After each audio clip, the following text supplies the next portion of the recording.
Denny Sumargo hingga Reski Aditya harus melakukan tes DNA untuk membuktikan tudingan soal anak yang lahir di luar pernikahan.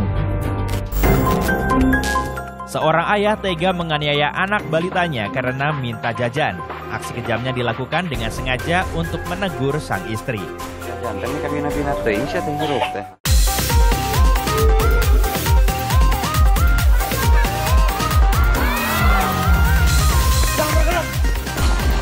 Mohon maaf sebesar-besarnya kepada istri saya.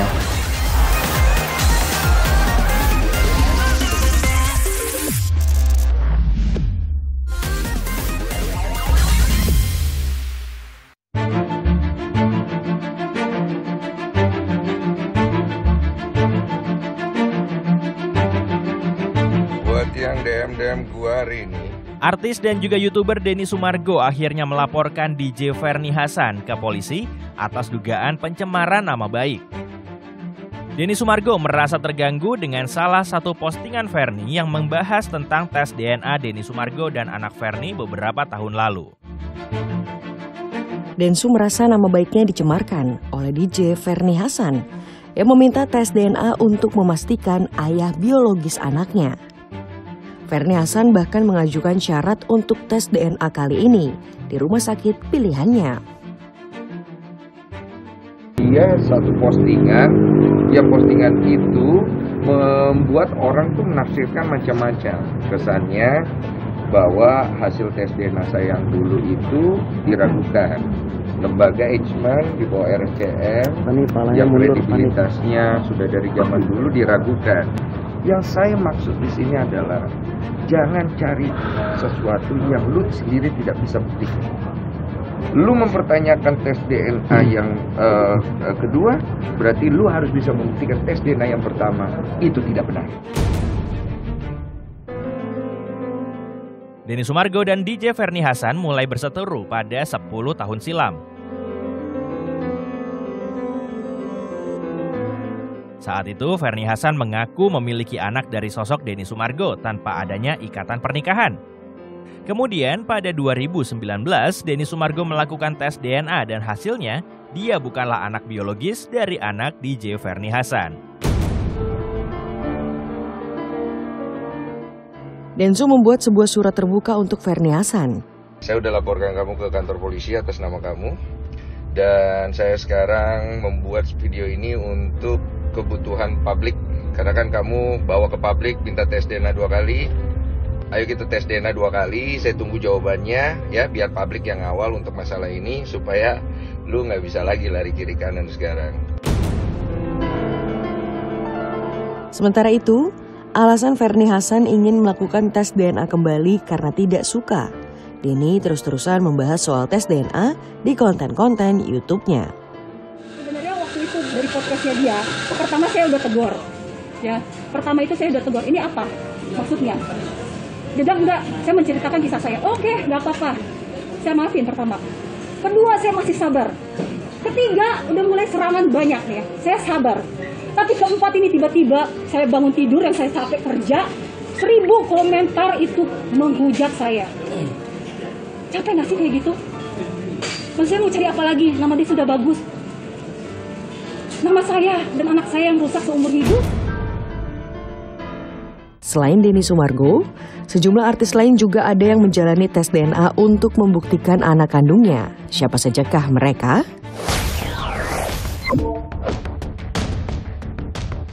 Reski Aditya juga mengalami hal yang sama. Ia sempat menjadi sorotan publik setelah seorang wanita bernama Wenny Aryani muncul. Kasus tersebut mulai terkuak pada tahun 2021 ketika Wenny memberanikan diri berbicara ke publik mengenai status Reski Aditya yang diduga sebagai ayah biologis dari putrinya. Wenny bercerita kronologi pertemuannya dengan Reski, di mana saat itu Reski membeli rumah Wenny. Mulai dari pertemuan tersebut, hubungan semakin dekat hingga Wenny melahirkan anaknya. Asmara kan sama Reski ini? Iya. Oke, itu belum ada waktu itu, waktu transaksi rumah? Enggak, jadi ya kayak orang transaksi aja? Gitu, Oke. transaksi aja, cuman kita tukeran nomor telepon kan. Dari situ diajak makan siang, dan orang pendekatan lah mas. Iya. Berlanjut lah dari situ. Oh, yang mendekati kamu atau Reski? Yang laki-laki. Yang laki-laki ya. Sekitar 1,5 tahun sampai 2 tahun. Itu hubungan asmaranya atau sampai akhirnya punya hubungan asmara? Hubungan asmara sampai ada anak. 2 tahun setelah melahirkan, Weni dan Reski terputus komunikasi.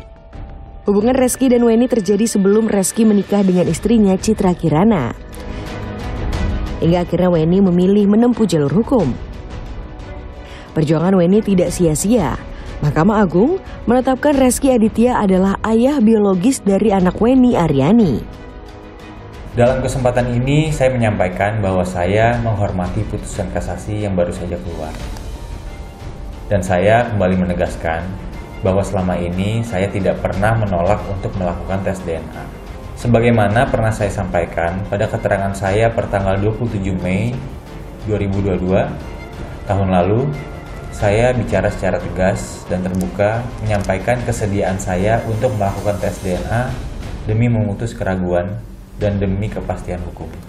Sementara itu, sang istri Citra Kirana mengaku kalau polemik masa lalu suaminya itu bisa diselesaikan dengan baik agar tak memperpanjang masalah. Saya selama ini berusaha untuk bersabar dan kuat untuk menghadapi masalah ini, meskipun itu memang terasa berat untuk saya. Dan dari putusan Mahkamah Agung ini, insya Allah itu tidak akan merubah apapun dalam keluarga saya. Tidak ada yang perlu saya khawatirkan lagi. Justru saya sangat mendukung suami saya untuk melakukan tes DNA untuk memutus keraguan.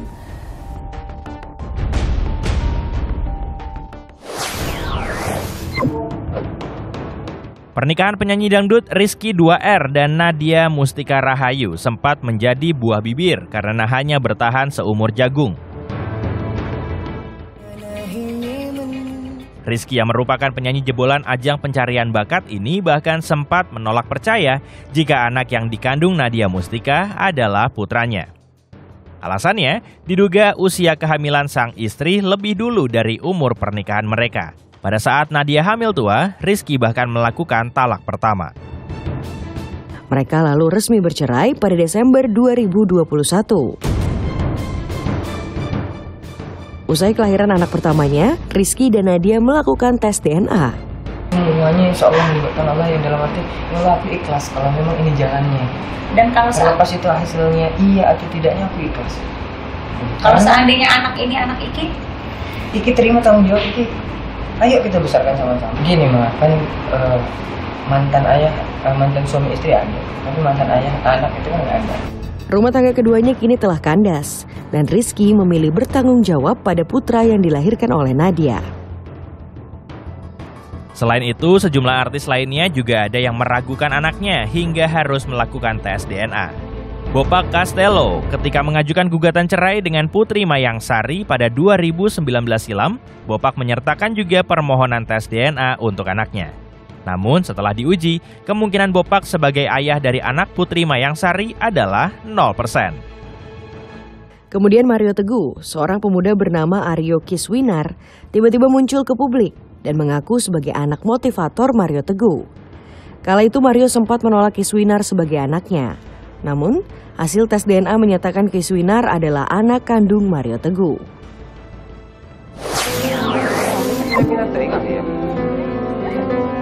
Pop News masih akan hadir dengan sejumlah informasi menarik lainnya. Tetaplah di Kompas TV.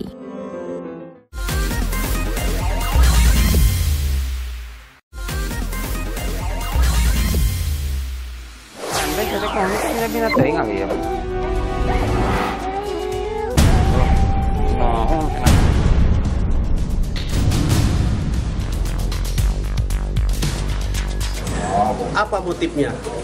Karena kesal sama istri.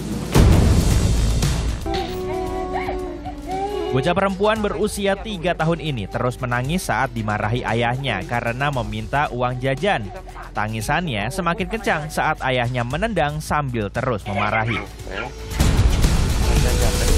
Ironisnya, video kekerasan ini direkam sendiri oleh sang ayah dan bahkan diunggah ke media sosial. Polisi pun tak tinggal diam, langsung menangkap pelaku di rumahnya di Kecamatan Cidolok, Kabupaten Sukabumi, Jawa Barat. Berhasil menemui lokasi tempat viralnya video tersebut, kemudian melakukan pendalaman dan mengamankan pelaku yang melakukan penganiayaan di dalam video viral tersebut.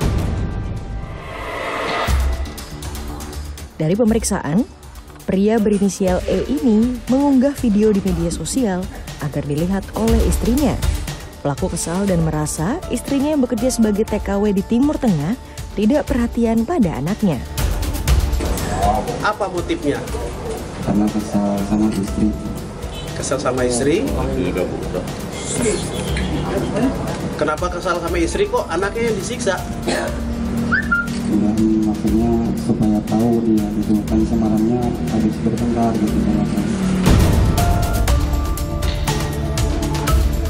Pelaku dijerat Undang-Undang tentang Perlindungan Anak dengan ancaman hukuman 3 tahun 6 bulan penjara. Saat ini kondisi korban sudah stabil dan sudah bermain lagi dengan teman-temannya. Sementara ibu korban atau istri pelaku masih belum bisa dihubungi keluarga karena nomor teleponnya tidak aktif.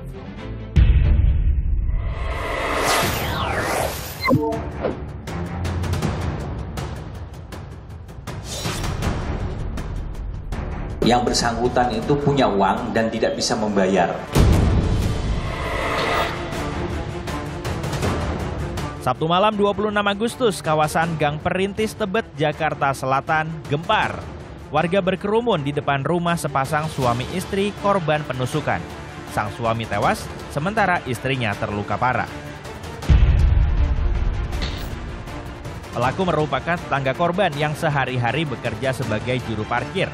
Setelah sempat menghilang selama 2 hari, pelaku akhirnya ditangkap di Bogor, Jawa Barat.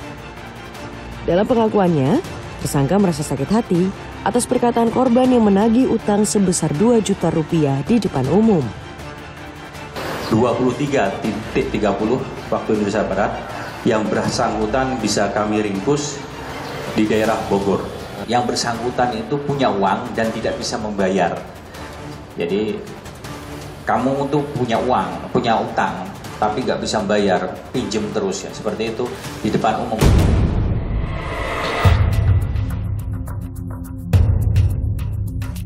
Sepulang dari tempat kerja, pelaku ke rumahnya untuk mengambil sebilah pisau.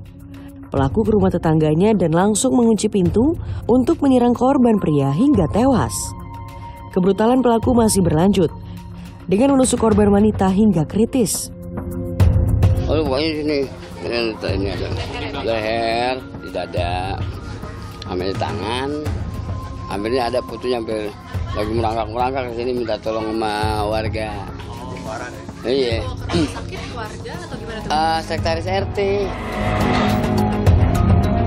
Untuk mempertanggungjawabkan perbuatannya, tersangka dijerat pasal tentang pembunuhan berencana dengan ancaman maksimal hukuman mati.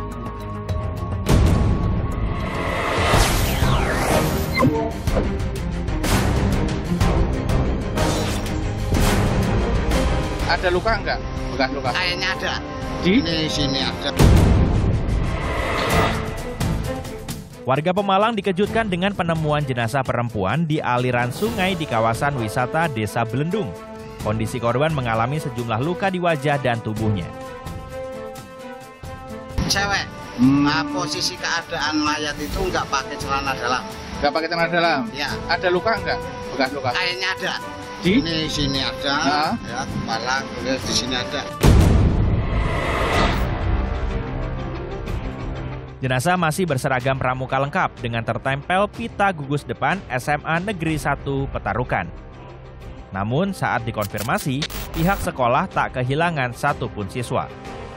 Lihat daripada atribut pramuka itu ikutnya Gudip Petarukan 2705-208. Cuman sampai sekarang saya sudah konfirmasi kepada kesiswaan SMA 1 Petarukan ini ternyata belum diketahui.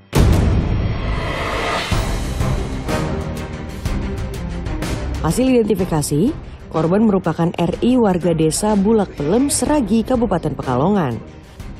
Yang lebih mengejutkan, ternyata korban telah berusia 21 tahun, bukan seorang pelajar, melainkan karyawan sebuah rumah makan di Kabupaten Pekalongan.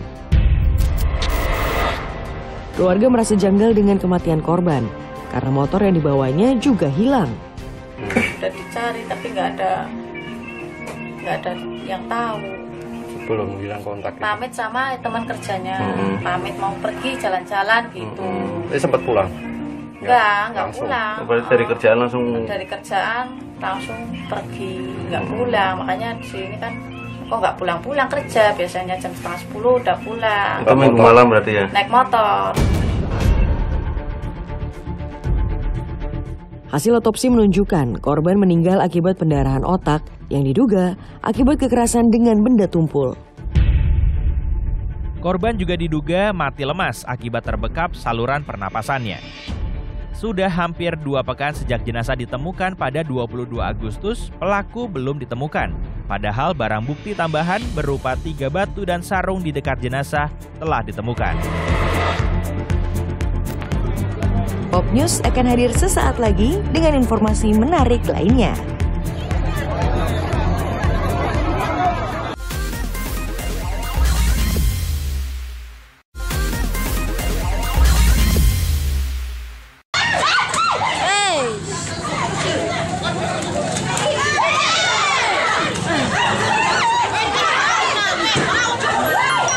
Ayah dan anak yang emosi ini menganiaya perawat puskesmas karena dilarang masuk ruang tindakan.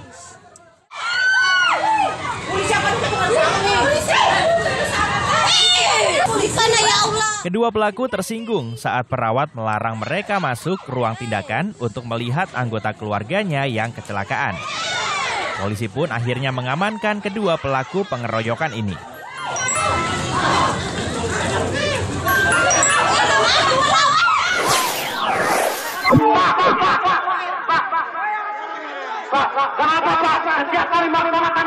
Unjuk rasa di depan kantor Bupati Konawe berlangsung ricuh akibat petugas keamanan menghalangi pendemo yang akan membakar ban.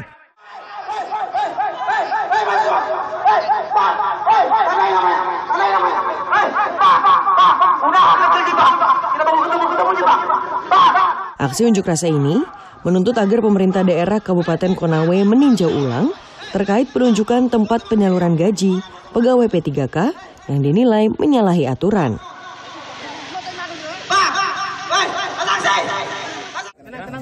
Jangan melakukan begini seperti ini. Kayak apa saja ini? Warga ini menolak dan menghalangi petugas saat akan menertibkan lahan milik Pemkot Makassar. Petugas bahkan kesulitan memasang patok dan juga papan karena terus dihalang-halangi. Mohon maaf, Pak. Mohon maaf, kami tercatat, Pak. Tidak bisa, Pak. Tercatat, Pak. Tidak bisa. Dinas Pertanahan menyebut pihaknya melakukan pengamanan dan penyelamatan aset daerah karena bangunan di atas fasum dan fasos ini adalah bangunan ilegal. Mana, Bro?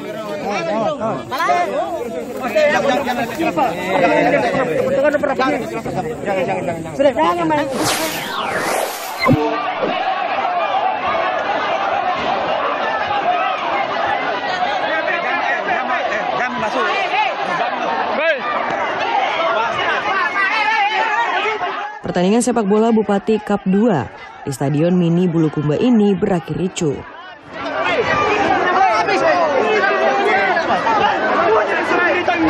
Kericuan dipicu saat kapten tim Kecamatan Gantarang memprotes keras keputusan wasit karena mengakhiri pertandingan babak pertama padahal masih ada waktu tersisa.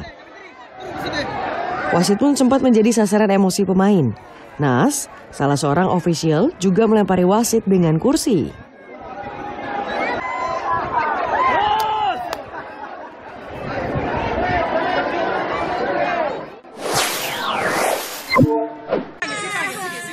Ini copet yang jatuh, nyopet HP jatuh.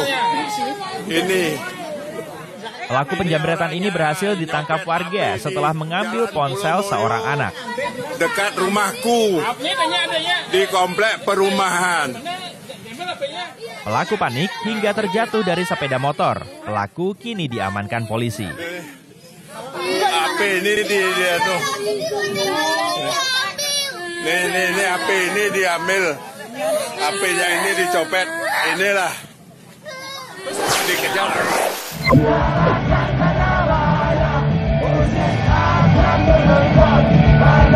Konser band SID ini nyaris ricuh akibat sebagian penonton saling baku hantam. Penonton yang tidak memiliki tiket juga menerobos masuk dengan merusak pagar pembatas.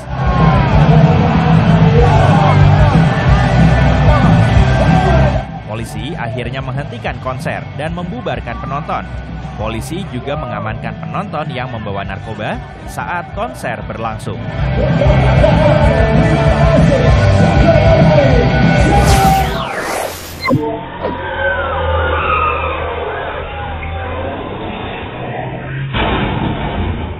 Mobil pembawa 15 anggota drum band ini terguling usai melaju kencang di tikungan.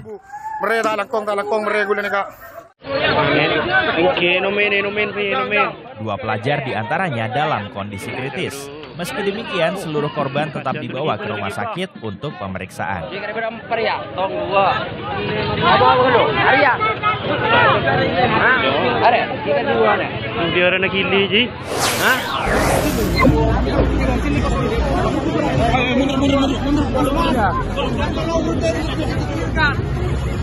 Wanita ini terus berteriak dan mengamuk saat Presiden Jokowi tengah menyapa relawan Bobi Nasution di acara Rembuk Kemerdekaan.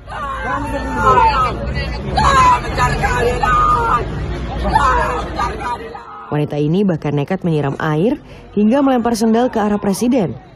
Wanita ini kini telah diamankan oleh petugas.